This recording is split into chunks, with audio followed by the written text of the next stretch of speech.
लोग गुंडई करते थे, कोई स्कूटी से लड़की जाता था छेड़ देते थे, स्कूटी छुड़ा लेते थे। आज का कानून व्यवस्था योगी सरकार में मित्रों किसी की हैसियत नहीं, स्कूटी छुड़ा ले और पकड़ ले और लड़की को छेड़ दे, वो बच जाए मित्रों, किसी की हैसियत नहीं है। या गुंडे जेल के अंदर हैं या जमीन में गाड़ दिए गए हैं। यह है कानून व्यवस्था मित्रों। यही नहीं, इस राज्य के अंदर हिंदुओं को जो अपमान सोनिया कर रही थी मित्रों, सोनिया ने इतना खतरनाक काम किया था 10 साल में, कल्पना नहीं कर सकते मित्रों। हिंदू को आतंकवादी वो बना रही थी। वो जिसने कहा कि हिंदू आतंकवादी हैं, शंकराचार्य की गिरफ्तार करवाए। राम नहीं है, राम सेतु नहीं है, ये कांग्रेसी सपा बसपा के लोग कहे मित्रों। लेकिन आदरणीय योगी जी के आने के बाद कांवड़ यात्रियों पर भी सरकारी हेलीकॉप्टर से पुष्पों की वर्षा करवाए किसी मित्र ने, आदरणीय योगी जी ने करवाया। यही नहीं मित्रों, मैं ट्रेन पकड़ने जा रहा था, एक दौड़ता हुआ यादव पुली आया, उसने कहा कि आदरणीय योगी जी को बधाई दे देना। हम कहे क्यों? कहा मेरी बेटी सिपाही में भर्ती हो गई और 1 रुपया रिश्वत नहीं लगा, न सोर्स लगाना पड़ा मित्रों, मेरी बेटी को नौकरी। यह योगी सरकार, ईमानदार योगी सरकार, तपस्वी योगी सरकार और परिश्रम की पराकाष्ठा करने वाला कोई सरकार है मित्रों तो योगी सरकार है। इस राज्य को लूटने वाला कोई है तो सपा का वंशवाद है मित्रों, और सैफई खानदान है जो इस राज्य को लूटा मित्रों। यही नहीं मित्रों, एक गरीब परिवार में जन्म लिया, गरीबी का एहसास किया, बरसते पानी के मां के आंचल में छिपा और वही देश का प्रधानमंत्री बनता है मित्रों, तो कश्मीर के धरती से कहता है न खाएंगे, न खाने देंगे, न सोएंगे, न सोने देंगे मित्रों। अब दिल्ली से 100 रुपया चलता है तो गरीब के बैंक में 100 रुपया पहुंचता है मित्रों। यह है आदरणीय मोदी सरकार, यह है आदरणीय योगी सरकार मित्रों। यही नहीं मित्रों, एक गरीब परिवार का बालक जो चाय बेचने वाला है, देश का सम्मान कितना बढ़ता है मित्रों। संयुक्त राष्ट्र महासंघ में 4 बार, चौथी बार पूरे विश्व को संबोधित किए हैं आदरणीय मोदी जी, ये देश के प्रधानमंत्री मित्रों। एक बार तालियों के गड़गड़ाहट से आदरणीय मोदी जी का स्वागत करो मित्रों, पूरे देश को संबोधित किए हैं मित्रों। आदरणीय मोदी और योगी जैसा नेता मिलना है, इस राज्य को, देश को इतना सेवा करने वाला कौन मिलेगा, जनसेवक कौन मिलेगा। न जातिवाद, न वंशवाद, न परिवारवाद, न पार्टीवाद, केवल एक ही वाद मित्रों, गरीब का सम्मान करना और गरीब को कुंभ मेले जैसे में स्वच्छता कर्मी का पैर धोकर सम्मान देने का कोई काम करता है मित्रों तो मोदी योगी सरकार करते हैं। एक बार मित्रों आप अपने वोट की ताकत समझिए। आपका एक वोट के कारण 4.5 वर्षों में प्रदेश में एक दंगा नहीं हुआ है। आपके एक वोट के कारण में प्रदेश के बहन बेटियों को कोई छेड़ा नहीं मित्रों। आपके एक वोट के कारण 5 लाख युवाओं को ईमानदारी से नौकरी मिली है मित्रों। आपके एक वोट के कारण अयोध्या में प्रभु श्री राम मंदिर का निर्माण हो रहा है मित्रों। आपका मैं हृदय से स्वागत करता हूं, वंदन करता हूं। इस विशाल रैली में आप जैसे कार्यकर्ताओं पर यहाँ के आमजन, प्रदेश अध्यक्ष के नाते शीश झुकाकर प्रणाम करता हूं। भारत माता की जय, वंदे मातरम।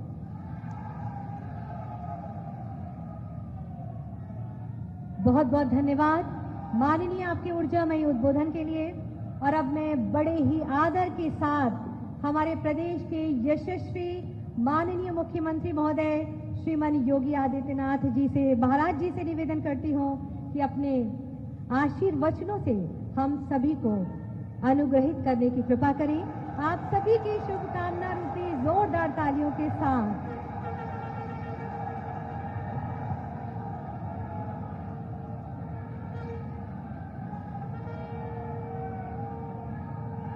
भारत माता की, भारत माता की, भारत माता की, वंदे वंदे वंदे।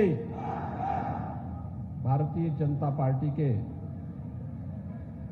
लोकप्रिय और कर्मठ प्रदेश अध्यक्ष माननीय स्वतंत्र देव सिंह जी, प्रदेश सरकार में मेरे साथ वरिष्ठ मंत्री और इस जनपद के प्रभारी मंत्री माननीय श्री दारा सिंह चौहान जी, माननीय सांसद अयोध्या श्री लल्लू सिंह चौहान जी, माननीय सांसद बाराबंकी श्री उपेंद्र सिंह रावत जी, भारतीय जनता पार्टी के प्रदेश के इस क्षेत्र के अध्यक्ष श्री शेषनारायण मिश्र जी, जिला के अध्यक्ष श्री शशांक कुसमेश जी, श्री वीरेंद्र तिवारी जी, जिला पंचायत के अध्यक्ष श्रीमती राजरानी रावत जी, विधान परिषद के सदस्य श्री अवनीश कुमार सिंह जी, माननीय विधायकगण श्री शरद अवस्थी जी, साकेंद्र प्रताप वर्मा जी, सतीश चंद्र शर्मा जी, बैजनाथ रावत जी, राम नरेश रावत जी, आज के इस कार्यक्रम में उपस्थित सभी पूर्व विधायकगण श्री संग्राम सिंह जी, श्री सुंदरलाल दीक्षित जी, श्री हरि गोविंद सिंह जी, नगर पालिका की अध्यक्ष श्रीमती शशि श्रीवास्तव जी और भारी संख्या में आज इस बाराबंकी सदर विधानसभा में उपस्थित बाराबंकी जनपद से जुड़े हुए सभी उपस्थित भाइयों बहनों, आज यहां पर विकास की लगभग 150 करोड़ रुपए की परियोजनाओं का लोकार्पण और शिलान्यास होने के साथ ही यहां पर प्रदेश के अंदर ब्रिटानिया इंडस्ट्रीज लिमिटेड की बिस्किट और बेकरी निर्माण की एक इकाई का शिलान्यास का कार्यक्रम भी संपन्न हुआ है, जिसकी लागत 340 करोड़ रुपए है।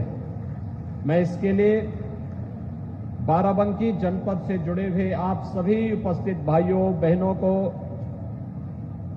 विकास की इन परियोजनाओं के लिए हृदय से बधाई देता हूं, अपनी शुभकामनाएं देता हूं। भाइयों बहनों, विकास की इन योजनाओं के माध्यम से ही हमारे जीवन में व्यापक बदलाव और आमूलचूल परिवर्तन होने वाला है। ये विकास ही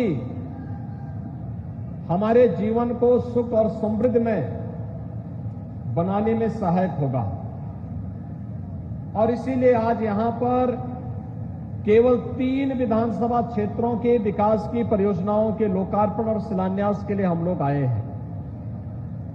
वैसे भी बाराबंकी देवादिदेव महादेव की पावन धरती महादेवा की इस धरती पर मैं विकास की परियोजनाओं के साथ साथ पर्यटन विकास की इन सभी योजनाओं को आगे बढ़ाने के लिए आप सबको हृदय से बधाई देता हूं, आपका अभिनंदन करता हूं।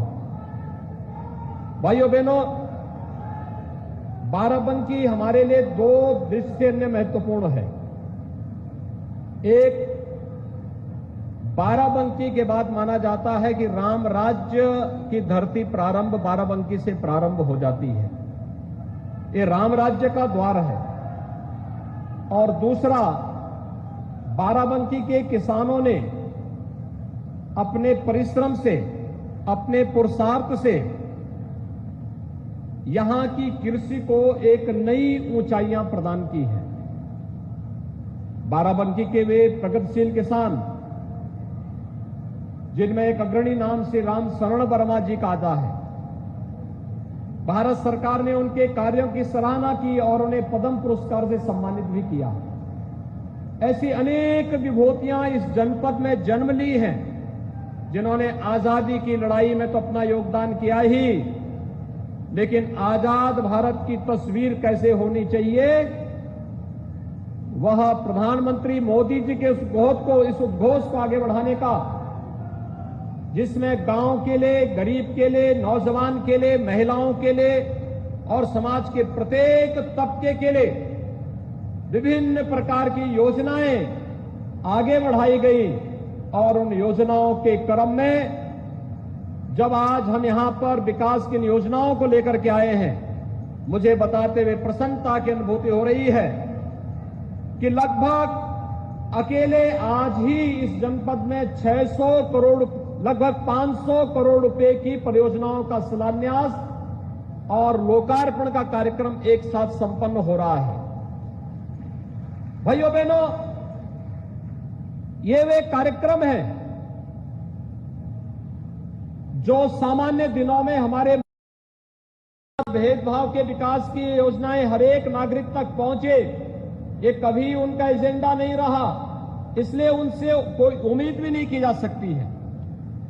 लेकिन भारतीय जनता पार्टी ने 2017 में सरकार बनाने के साथ ही जो घोषणा की थी प्रधानमंत्री मोदी जी ने, 2013 में जो एक मंत्र दिया था सबका साथ और सबके विकास का, उसे अंगीकार करते हुए हमने लागू किया।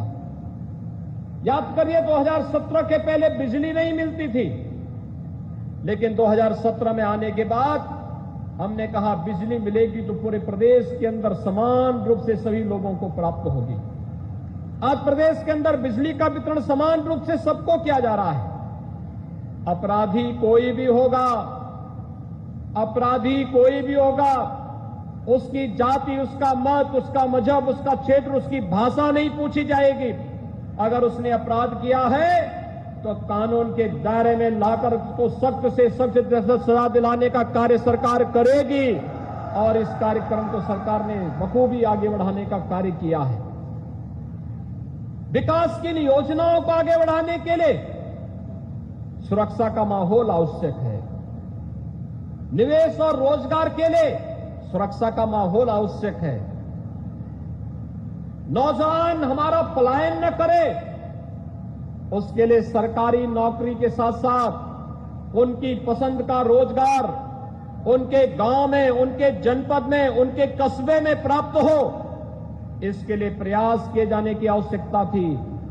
सब कुछ उत्तर प्रदेश के अंदर मौजूद था, लेकिन भाइयों बहनों, अगर कमी थी तो पहल की, इच्छा शक्ति की, ईमानदारी की, पारदर्शिता की, इसकी कमी थी।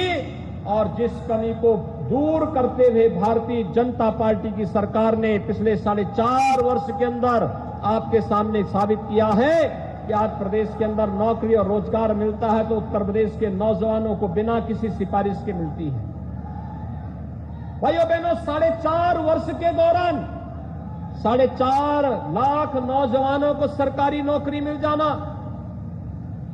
4.5 वर्ष के दौरान निजी क्षेत्र में 3 लाख करोड़ रुपए से अधिक का निवेश करके हुए 1 करोड़ 61 लाख नौजवानों को नौकरी और रोजगार के साथ जोड़ देना, प्रधानमंत्री मुद्रा योजना, एक जनपद एक उत्पाद या विश्वकर्मा श्रम सम्मान के माध्यम से समाज के उन तबकों को जहां तक विकास नहीं पहुंचता था उन्हें आर्थिक स्वावलंबन और स्वतः रोजगार के साथ जोड़ा जा सके। 60 लाख ऐसे लोगों को इस योजना के साथ जोड़ने का कार्य भी भारतीय जनता पार्टी की प्रदेश सरकार ने भारत सरकार के साथ मिलकर के किया है।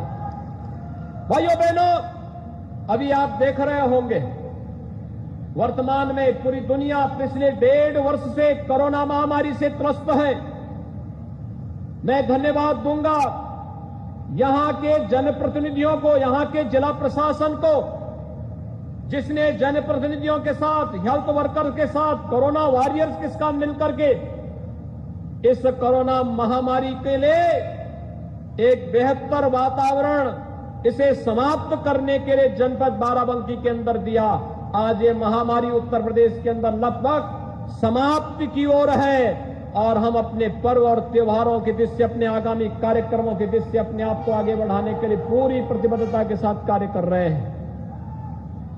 लेकिन भाइयों बहनों, याद करिए इस महामारी से लड़ने के लिए प्रधानमंत्री जी का मार्गदर्शन, भारत सरकार का सहयोग और राज्य सरकार, जनप्रतिनिधि, प्रशासनिक मशीनरी आपके साथ कदम से कदम मिलाकर के जान की परवाह के बगैर कार्य कर रही थी। बिना भेदभाव के हर गरीब को अन्न की योजना से जोड़ रही थी। हर गरीब को निःशुल्क खाद्यान्न उपलब्ध हो, इस पर कार्य कर रही थी। अगर समाजवादी पार्टी की सरकार के समय या बहुजन समाजवादी पार्टी की सरकार के समय दुर्भाग्य से महामारी आती तो क्या वे लोग इस महामारी को नियंत्रित कर पाते? भाइयों बहनों, नहीं कर पाते। देश और दुनिया में महामारी का इतिहास बताता है कि जहां कहीं भी महामारी आई है तो महामारी के साथ साथ